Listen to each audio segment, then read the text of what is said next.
एक ऐसा इंसान जिसके शब्दों से मुर्दे जिंदा हुए, एक ऐसा इंसान जिससे परमेश्वर ने खुद बात की, जिसे एक घाटी में ले जाया गया जहां सिर्फ सूखी हड्डियां थीं। और तब एक आवाज गूंजी, इन सूखी हड्डियों से कह दे ये जीवित हो जाए।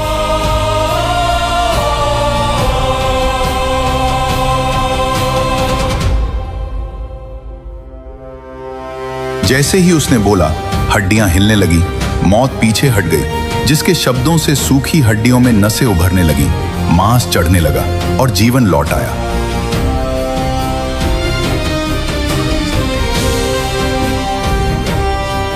और उसका नाम था यहेजकेल।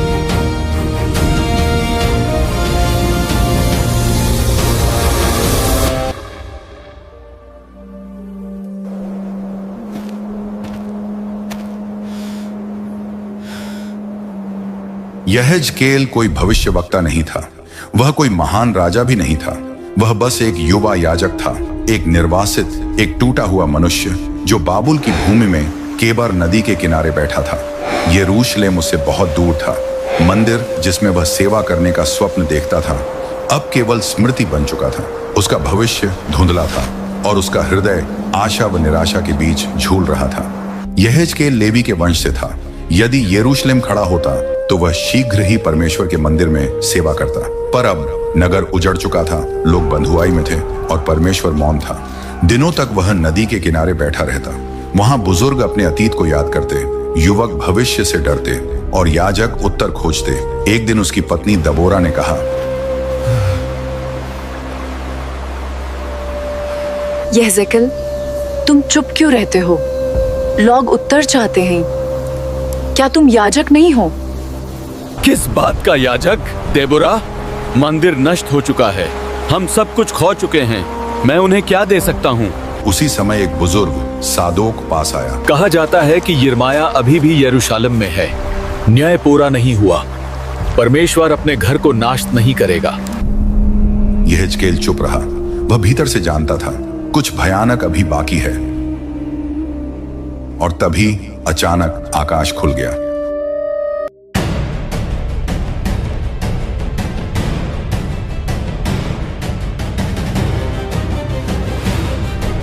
उत्तर दिशा से एक भीषण तूफान उठा। घने बादल, आग की लपटें और ऐसा शब्द जैसे सेना कूच कर रही हो। यहेजकेल ने ऊपर देखा और वह दृश्य जिसे किसी मनुष्य ने पहले कभी नहीं देखा था, उसकी आंखों के सामने था। 4 जीवित प्राणी, हर एक का चेहरा अलग। मनुष्य, सिंह, बैल और उकाब। 4 पंख और चमकते हुए पांव जैसे तपाया हुआ कामसा। उनके पास पहिए थे, पहियों के भीतर पहिए और उन पहियों पर अनगिनत आंखें। वे बिना मुड़े हर दिशा में चलते थे। उनके ऊपर एक चमकदार आकाश था और उसके ऊपर एक सिंहासन। सिंहासन पर एक मनुष्य के समान आकृति आग के समान चमकती हुई और उसके चारों ओर मेघनुष वाचा का चिन्ह। यहेजकेल भूमि पर गिर पड़ा, उसका शरीर कांप रहा था। तभी वह आवाज फिर आई, हे मनुष्य के पुत्रा, खड़ा हो, मैं तुझसे बातें करूंगा। यहेजकेल कांपते हुए बोला, प्रभु, मैं कोई भविष्यवक्ता नहीं हूं, मैं योग्य नहीं हूं। परमेश्वर ने कहा, मैं अपने वचन तेरे मुख में रखूंगा। मैं तुझे एक हट्ठी जाति के पास भेजता हूं, चाहे वे सुने या न सुने, तू बोलेगा। तभी परमेश्वर ने अपना हाथ बढ़ाया। उसमें एक पुस्तक पत्र था, वह दोनों ओर लिखा हुआ था, विलाप, दुख और न्याय से भरा। हे मनुष्य के पुत्रा, इसे ले और खा। यहेजकेल ने कांपते हाथों से उसे लिया और खा लिया। वह न्याय से भरा था, फिर भी उसके मुंह में शहद सा मीठा लगा, क्योंकि वह परमेश्वर का वचन था। दृश्य समाप्त हुआ, आकाश बंद हो गया। यहेजकेल फिर धरती पर था। दबोरा और सादोक उसे घूर रहे थे। तुमने क्या देखा? मैंने प्रभु को देखा और उसने मुझे भेजा है। अब वह केवल याजक नहीं था, वह भविष्यवक्ता बन चुका था और उसका मिशन अभी शुरू ही हुआ था। यहेजकेल अब चुप नहीं रह सकता था। जिस परमेश्वर ने स्वर्ग को खोलकर उससे बात की थी, उसकी आग अब उसके हृदय में जल रही थी। वह जानता था यदि वह बोलेगा तो लोग घृणा करेंगे, यदि वह चुप रहेगा तो वह परमेश्वर के सामने दोषी ठहरेगा। उस शाम बाबुल की बस्ती में आग जल रही थी। निर्वासित लोग गोल घेरा बनाकर बैठे थे। कुछ बीते दिनों की बातें कर रहे थे, कुछ यरूशलेम की दीवारों को याद कर रहे थे और कुछ अब भी यही मान रहे थे कि यह बंधुआई थोड़े समय की है। तभी यहेजकेल आगे बढ़ा। उसकी आंखों में भय नहीं था, बस एक भारी सच्चाई। हे इज़राइल के घराने, उसने ऊंचे स्वर में कहा, प्रभु यहोवा ने मुझसे कहा है, तुम्हारा नगर नष्ट होगा, मंदिर अपवित्र किया जाएगा। तलवार, अकाल और महामारी आएंगी क्योंकि तुमने वाचा को तोड़ा है। एक सन्नाटा छा गया, फिर फुसफुसाहट और फिर क्रोध। सादोक खड़ा हुआ। यह झूठ है। परमेश्वर अपने ही घर को कैसे नष्ट कर सकता है? क्या उसने दाऊद से वादा नहीं किया था? कुछ लोग हिले, कुछ डरे, कुछ ने यिर्मयाह का नाम लिया। उसने भी यही कहा था। यहेजकेल समझ गया शब्द पर्याप्त नहीं होंगे और तभी प्रभु का वचन उसके पास आया, तू केवल बोलेगा नहीं, तू चिन्ह दिखाएगा। अगली सुबह लोग चौंक गए। यहेजकेल भूमि पर लेटा हुआ था, एक और करवट लिए, न हिलता न बोलता। दिन बीत गया, वह वहीं पड़ा रहा। यहेजकेल, उठो, क्या बीमार हो? पर वह नहीं उठा। जब कई दिन बीत गए तो उसने कहा, प्रभु ने मुझे आज्ञा दी है कि मैं इस ओर 390 दिन लेटा रहूं। इज़राइल के पाप के वर्षों के लिए लोग हंसे, पागल हो गया है। पर वह दिन दिन वहीं पड़ा रहा, धूप में, धूल में, लोगों की नजरों में। जब 390 दिन पूरे हुए तो वह दूसरी ओर मुड़ गया। अब यहूदा के लिए 40 दिन। अब हंसी कम हो गई, डर बढ़ने लगा। फिर एक और दृश्य, यहेजकेल रोटी बना रहा था, पर जिस ईंधन पर वह रोटी पका रहा था उसे देखकर लोगों का चेहरा सिहर उठा। यह अशुद्ध है, यह अपमान है। यहेजकेल बोला, यरूशलेम में जो बचे रहेंगे वे ऐसी ही अशुद्ध रोटी खाएंगे, क्योंकि परमेश्वर ने अपना अनुग्रह हटा लिया है। एक स्त्री रो पड़ी। क्या कोई आशा नहीं? यहेजकेल ने धीरे से कहा, पश्चाताप की, पर वे सुनेंगे नहीं। कुछ दिन बाद लोगों ने उसे एक तेज तलवार के साथ देखा। वह चुपचाप अपने सिर और दाढ़ी के बाल काट रहा था। फिर उसने बालों को 3 भागों में बांटा। एक भाग उसने आग में जला दिया, दूसरे को तलवार से काटा, तीसरे को हवा में उड़ा दिया। यह क्या है? लोग फुसफुसाए। यहेजकेल बोला, यरूशलेम का यही अंत है। 1/3 अकाल से मरेगी, 1/3 तलवार से और 1/3 राष्ट्रों में तितर बितर होगी। पर थोड़े से, बहुत थोड़े बचाए जाएंगे। अब कोई नहीं हंस रहा था, पर अभी भी बहुतों ने विश्वास नहीं किया। और फिर एक रात परमेश्वर की आत्मा यहेजकेल पर आई और वह दर्शन में यरूशलेम पहुंचाया गया। जो उसने देखा वह उससे भी भयानक था। मंदिर के भीतर मूर्तियां, याजक सूर्य की पूजा करते हुए,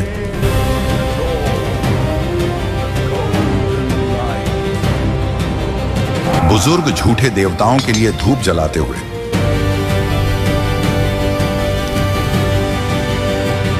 स्त्रियां तम्मूज के लिए विलाप करती हुई, हे प्रभु, वापस आ जाओ, हमें छोड़कर मत जाओ। यहेजकेल कांप उठा। यह तो प्रभु का घर है। तभी परमेश्वर बोला, क्या तू देखता है उन्होंने मेरे घर के साथ क्या किया है? और फिर अकल्पनीय, परमेश्वर की महिमा पवित्र स्थान से उठी, मंदिर के द्वार तक गई और वहां ठहर गई, मानो अंतिम अवसर दे रही हो। पर कोई नहीं बदला। फिर महिमा नगर की दीवारों को पार कर गई, जैतून पर्वत पर ठहरी और फिर आकाश में विलीन हो गई। यहेजकेल रो पड़ा, हे प्रभु, हमें इस तरह अकेला मत छोड़, हम अब भी तेरे हैं। पर उत्तर आया, उन्होंने अपना निर्णय स्वयं चुना है। कुछ ही सप्ताह बाद बाबुल से समाचार आया, नबूकदनेस्सर की सेना यरूशलेम पर टूट पड़ी। अकाल ने नगर को खा लिया। उच्च लोग अपने घरों में मर गए। याजकों ने पुकारा, हे प्रभु, हमें बचा, हमारी पुकार सुन। पर स्वर्ग मौन रहा और जब दीवारें टूटी तो आग भड़क उठी, मंदिर लूटा गया।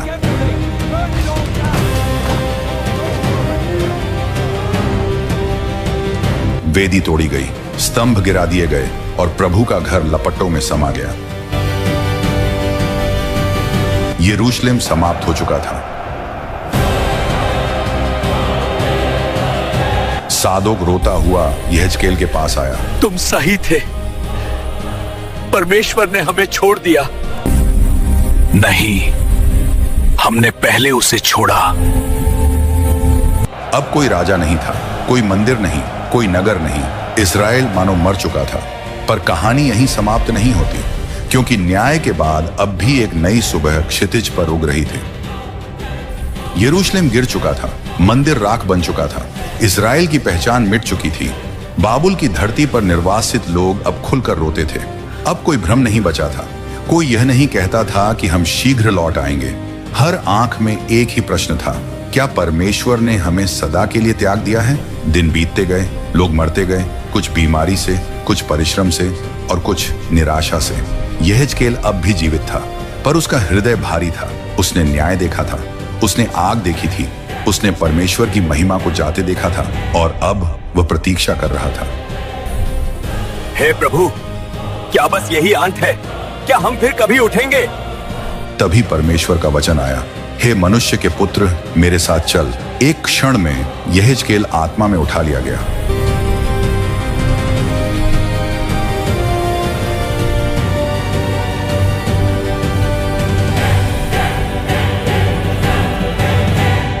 जब उसने आंख खोली तो वह एक निर्जन स्थान में खड़ा था। चारों ओर हड्डियां, अनगिनत हड्डियां, सूखी, टूटी हुई, बिखरी हुई। कोई कब्र नहीं, कोई नाम नहीं, बस मृत्यु। यह इज़राइल था। यहेजकेल हड्डियों के बीच चला। हर कदम एक इतिहास की याद दिला रहा था। राजा, याजक, बालक, माताएं, सैनिक, सब समाप्त। तभी परमेश्वर की आवाज आई, मनुष्य के पुत्र, क्या ये सूखी हड्डियां फिर से जिंदा हो सकती हैं? यहेजकेल ठिठक गया। उसने चारों ओर देखा। तर्क कहता था नहीं, पर विश्वास कुछ और। उसने झुककर कहा, हे प्रभु यहोवा, तू ही जानता है।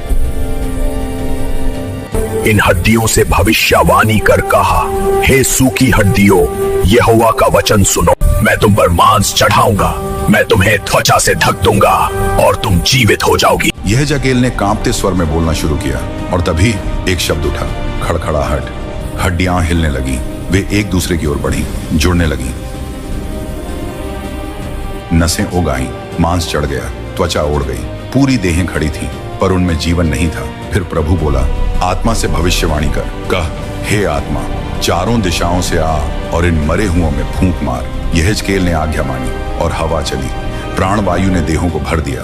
वे उठ खड़ी हुई, एक विशाल सेना, जीवित। परमेश्वर ने कहा, ये हड्डियां इज़राइल का घराना है। वे कहते हैं, हमारी आशा नष्ट हो गई, पर मैं तुम्हें जीवित करूंगा। मैं तुम्हें तुम्हारे देश में लौटाऊंगा और अपनी आत्मा तुम्हारे भीतर डालूंगा। यहेजकेल की आंखों से आंसू बह निकले। यह केवल वापसी की बात नहीं थी, यह पुनर्जन्म था। फिर प्रभु ने और कहा, पर समस्या तुम्हारे शत्रु नहीं थे, समस्या तुम्हारा हृदय था। मैं तुम्हें नया हृदय दूंगा, पत्थर का हृदय निकाल दूंगा, मांस का हृदय दूंगा और अपनी व्यवस्था तुम्हारे भीतर लिखूंगा। यह केवल नगर का पुनर्निर्माण नहीं था, यह आत्मा का परिवर्तन था। फिर यहेजकेल ने एक और दर्शन देखा, 2 लकड़ियां, एक यहूदा की, एक इस्राएल की।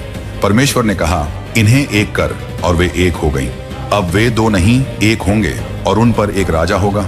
मेरा सेवक दाऊद उनका राजा होगा, वह सदा राज्य करेगा। मैं उनसे सदा की वाचा बांधूंगा। यहेजकेल समझ गया, यह केवल अतीत की वापसी नहीं थी, यह भविष्य का वादा था। एक ऐसा राजा जो कभी न मरे, एक ऐसा राज्य जो कभी न टूटे। जब दर्शन समाप्त हुआ, यहेजकेल अब निराश नहीं था। उसने मृत्यु देखी थी, पर उसने जीवन को उससे भी बड़ा देखा था। उसने समझ लिया, परमेश्वर का अंतिम शब्द कभी विनाश नहीं होता। जहां हड्डियां हैं, वहां भी परमेश्वर श्वास भर सकता है। और इस्राएल जो मरा हुआ प्रतीत होता था, फिर जी उठेगा, क्योंकि जब परमेश्वर बोलता है तो असंभव भी आज्ञाकारी हो जाता है। यरूशलेम अब भी खंडहर था। मंदिर की जगह पर केवल राख और पत्थर बचे थे। इज़राइल अब भी बंदी था। समय बीत रहा था, 25 वर्ष। बहुतों ने यह मान लिया था कि परमेश्वर की उपस्थिति अब इतिहास बन चुकी है, कि वह कभी लौटकर नहीं आएगा। पर यहेजकेल जानता था, परमेश्वर का मौन अनुपस्थित ही नहीं होता। एक सुबह जब सब कुछ सामान्य लग रहा था, यहेजकेल पर प्रभु का हाथ आया और वह आत्मा में उठा लिया गया। जब उसने आंखें खोली तो वह एक ऊंचे पर्वत पर खड़ा था। उसके सामने एक विशाल नगर, पर नगर से भी अधिक उसके केंद्र में एक मंदिर था। यह सुलेमान का मंदिर नहीं था, यह उससे भी अधिक भव्य था, पूर्ण, निर्दोष, पवित्र। यहेजकेल फुसफुसाया, हे प्रभु, ये क्या है? तभी एक दिव्य पुरुष प्रकट हुआ। उसके हाथ में मापने की रस्सी थी। उसने कहा, जो कुछ तू देखता है उसे ध्यान से देख और इज़राइल से कह। यहेजकेल मंदिर के द्वारों से गुजरा। प्रांगण विशाल थे, वेदी केंद्र में खड़ी थी, हर माप सटीक, हर पत्थर पवित्र। पर सबसे आश्चर्यजनक अब होना था। अचानक पूरब की ओर से एक गर्जना उठी, ऐसी ध्वनि जैसे बहुत जल गरजते हों। आकाश चमक उठा, धरती कांप गई और फिर वह महिमा जिसे यहेजकेल ने जाते देखा था लौट आई। परमेश्वर की महिमा पूरब से आती हुई मंदिर में प्रवेश कर गई। यहेजकेल भूमि पर गिर पड़ा। उसकी आंखों से आंसू बहने लगे क्योंकि वह समझ गया यह वह क्षण था जिसकी उसने वर्षों प्रतीक्षा की थी। प्रभु ने कहा, हे मनुष्य के पुत्र, यही मेरे सिंहासन का स्थान है, यही मैं सदा निवास करूंगा। इस्राएल फिर कभी मेरे नाम को अपवित्र नहीं करेगा। महिमा लौट आई थी, पर दर्शन समाप्त नहीं हुआ। यहेजकेल ने देखा मंदिर की दहली से पानी बह रहा था। पहले एक छोटी धारा, फिर घुटनों तक, फिर कमर तक और फिर एक ऐसी नदी जिसे पार नहीं किया जा सकता। वह नदी रेगिस्तान की ओर बह रही थी। जहां जहां वह पहुंची, मृत भूमि जीवित हो गई। पेड़ उगाए, फल लगे, पत्तियां औषधि बन गईं, यहां तक कि मृत सागर का खारा जल मीठा हो गया। मछलियां भर गईं, जीवन फूट पड़ा। प्रभु ने कहा, जहां यह नदी पहुंचेगी वहां जीवन होगा, यह जल चंगा करेगा। यहेजकेल स्तब्ध था। यह कोई साधारण नदी नहीं थी, यह जीवन की नदी थी, परमेश्वर की उपस्थिति से बहती हुई। फिर प्रभु ने कहा, मैं तुम्हें वापस लाऊंगा, मैं तुम्हें नया हृदय दूंगा और यह नगर अब केवल यरूशलेम नहीं कहलाएगा, इसका नाम होगा यहोवा वहां है। यहेजकेल समझ गया यह मंदिर केवल पत्थरों का नहीं था, यह एक संकेत था। एक ऐसा समय आने वाला था जब परमेश्वर पत्थर के मंदिरों में नहीं, मनुष्यों के हृदयों में वास करेगा। जब उसकी आत्मा हर विश्वास करने वाले में होगी, जब पूरी पृथ्वी उसकी महिमा से भर जाएगी।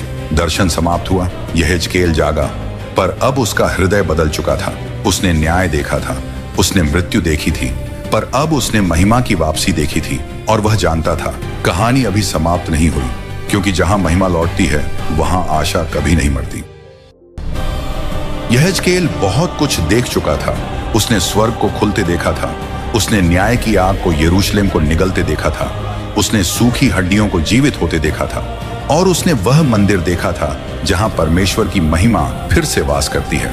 अब वह वही व्यक्ति नहीं था जो कभी केबार नदी के किनारे निराश होकर बैठा रहता था। उसकी आंखों में अब भय नहीं था, उसके भीतर एक गहरी शांति थी, क्योंकि वह जान गया था परमेश्वर कभी असफल नहीं होता। इज़राइल टूट चुका था, उसका राजा चला गया था, उसका नगर नष्ट हो चुका था, पर उसका परमेश्वर अब भी सिंहासन पर था। यहेजकेल ने अपने लोगों को देखा, कुछ अब भी शोक में डूबे थे, कुछ जीवन से थक चुके थे और कुछ ने पूरी तरह आशा छोड़ दी थी। और तब यहेजकेल बोला, हे इस्राएल के घराने, हम मरे हुए नहीं हैं, हम केवल दबे हुए हैं। जिसने हमें न्याय में गिराया वही हमें दया में उठाएगा, जिसने हमें तितर बितर किया वही हमें एक करेगा। उसने उन्हें याद दिलाया, परमेश्वर ने कभी यह नहीं कहा कि उसका अनुशासन ही अंतिम होगा। उसने हमेशा एक द्वार खुला रखा। यहेजकेल जानता था यह भविष्यवाणी केवल उनके समय के लिए नहीं थी, यह आने वाले युगों के लिए थी। एक दिन ऐसा आएगा जब परमेश्वर अपने लोगों को केवल एक देश में ही नहीं, एक नई पहचान में बसाएगा। एक ऐसा राजा आएगा जो केवल दाऊद की गद्दी पर नहीं, मनुष्यों के हृदयों पर राज्य करेगा। एक ऐसा चरवाहा जो भेड़ों के लिए अपना प्राण देगा। यहेजकेल ने यह सब स्पष्ट नहीं देखा, पर उसने उसका बीज देख लिया था। वह जान गया था परमेश्वर का उद्देश्य सिर्फ इज़राइल को लौटाना नहीं, मनुष्य को बदलना है। मंदिर गिर सकता है, नगर जल सकता है, राज्य समाप्त हो सकते हैं, पर वह स्थान जहां परमेश्वर वास करना चाहता है वह मनुष्य का हृदय है। और जब हृदय बदल जाता है तो इतिहास बदल जाता है। यहेजकेल की पुस्तक न्याय से शुरू होती है पर आशा पर समाप्त होती है, क्योंकि परमेश्वर पाप से घृणा करता है पर पापी से प्रेम करता है। वह दंड देता है पर नाश के लिए नहीं, परिवर्तन के लिए। उसकी चुप्पी कभी त्याग नहीं होती और उसका न्याय कभी अंतिम शब्द नहीं होता। अंतिम शब्द हमेशा जीवन होता है। यहेजकेल की भविष्यवाणी आज भी गूंजती है। जब लोग कहते हैं सब समाप्त हो गया है, तब परमेश्वर पूछता है, क्या ये हड्डियां जीवित हो सकती हैं? जब विश्वास टूट जाता है तब उसकी आत्मा नया प्राण फूंकती है। और जब मनुष्य हर आशा खो देता है तब परमेश्वर नई सृष्टि की शुरुआत करता है। यहेजकेल ने यह जानकर अपनी आंखें बंद की। उसका कार्य पूरा हो चुका था। उसने वह कहा जो कहना कठिन था, उसने वह देखा जो किसी ने नहीं देखा था, और उसने यह सिखाया कि परमेश्वर कभी अपने लोगों को नहीं छोड़ता। लोग उसे छोड़ सकते हैं पर वह कभी नहीं। क्योंकि जहां मृत्यु का शासन होता है वहां परमेश्वर जीवन लाता है। जहां अंधकार घना होता है वहां उसकी महिमा और भी अधिक चमकती है। और एक दिन पूरी पृथ्वी उसकी उपस्थिति से भर जाएगी, जैसे समुद्र जल से भरा रहता है। यही यहेजकेल की कहानी है, न्याय की, पुनर्स्थापना की और अनंत आशा की। और यह कहानी आज भी जीवित है, क्योंकि परमेश्वर का वचन कभी खाली लौटता नहीं।